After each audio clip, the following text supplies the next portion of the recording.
what's the difference between the Jupyter team versus Jupyter working groups? The core working groups, those guys are decentralized, community-driven, and task-specific.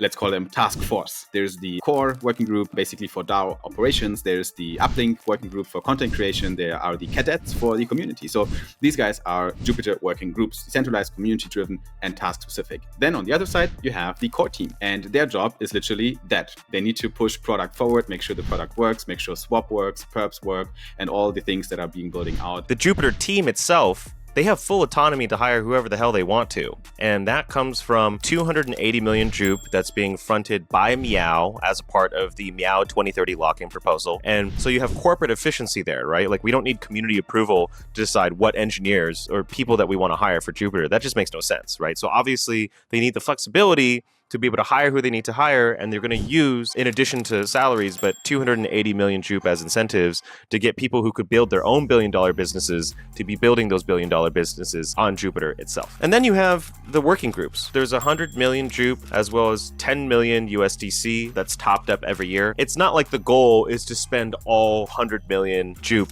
a year. That would be ridiculous. It's just that they use what they need to use, and within a calendar year, if they use some amount of it, they top it back up. For this money, we need community approval. There are steps. If you have an idea, you can start off by getting a grant from the Jupyter DAO, and that grant might help you to just get your idea started. And that grant will end up in a trial working group if you kind of prove that whatever your idea was worked out. And the trial working group is already getting a USDC budget, only USDC. You can get this for up to 3 to 5 months. And if you want to proceed to the next step, if you're really serious about it, I'm looking at a formalized working group. And a formalized working group has now some allocation that is coming out of the DAO. Jupyter, as big as they are, they can't do everything. At least not alone. They need the community to help. Is it already a perfect system? Probably not. Can they improve? Yep. Are they improving? Yep. I would go out and even say that they are probably the most functional DAO system right now on Solana.